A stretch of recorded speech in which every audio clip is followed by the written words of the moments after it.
Sa kauna-unahang pagkakataon, pinanood at binigay ng Thai Police sa News 5 ang CCTV uncut footage kung saan nabisto ang 6 nating kababayan na nagnanakaw ng alahas na aabot sa halos 8 milyong piso ang halaga. Ang problema pa o nakakahiya ay pawang mga negosyante ang mga ito dito sa atin. Narito ang unang bahagi ng aming eksklusibong report.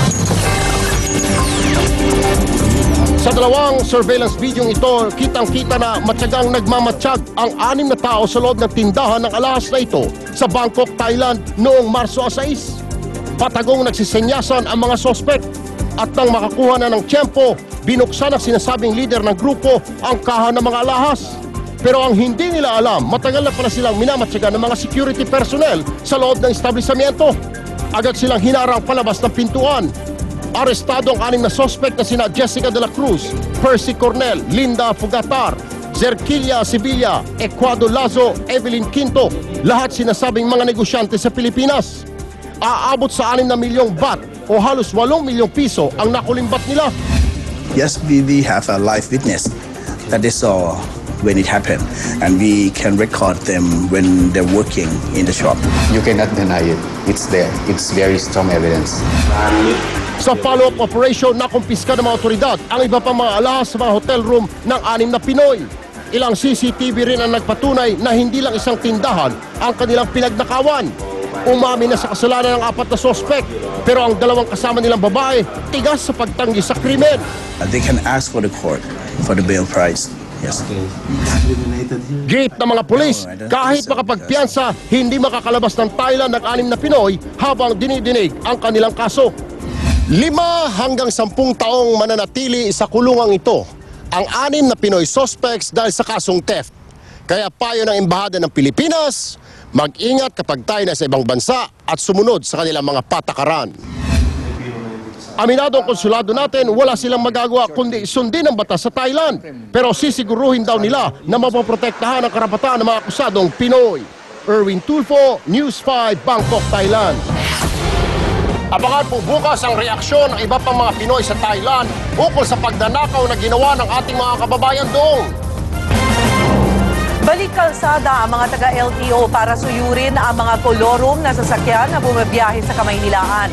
Pero hindi naging ganun kadali ang paghuhuli. At ang ibang tsuper na pinara, sinisi pa ang LTFRB kaya wala silang prangkisa. Ikwento mo, Franz Noguera.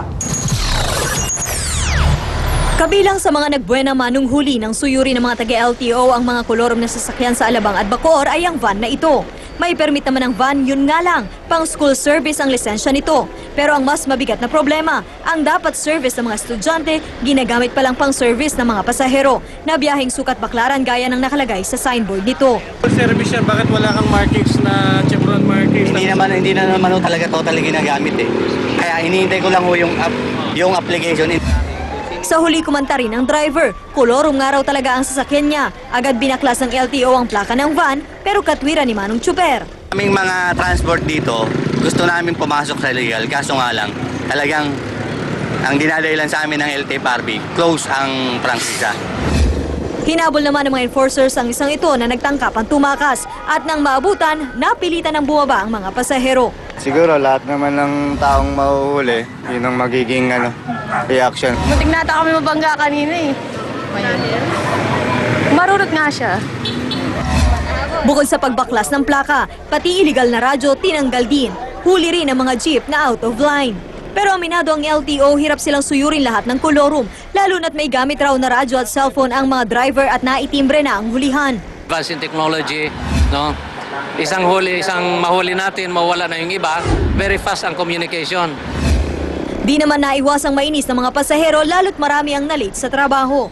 Nagtataka ako bakit yung mga LTO pwede pumasok sa private subdivision, di ba dapat hindi? Tignan ng government kung paano malilegalize yung mga ito. I-open nila yung franchise. Pero pakiusap ng LTO, intindihin ang kanilang operasyon. Umabot sa 10 kolorum at 10 out of line ang nahuli ng LTO sa operasyon. Multang 6,000 piso ang parusa ng mga nahuli at 3 buwang suspensyon ng lisensya. Diretso rin sa impounding area ang ilan sa mga nahuling sasakyan. Franz Noguera, News 5. Wala raw personalan, trabaho lang. Yan ang iginit ng Amerikanong nag-upload sa internet ng kontrobersyal na bidyong 20 Reasons Why I Dislike the Philippines. Narito po ang Giorno exclusive ni Lucy Cruz Valdez. There's also a lot of traffic, which creates a lot of filth and pollution. Buhol-buhol na traffic, nagkalat na basura at pag-ihi ng mga kalalakihan sa kung saan-saan. Ilan lang ito sa mga bagay na pinuna sa viral video na 20 Reasons Why I Dislike the Philippines. In-upload ito ng Amerikanong independent filmmaker na si Jimmy Saiska noong March 13, 2012. You have a gigantic hole in the sidewalk. How do you fix it? Put a garbage can in it.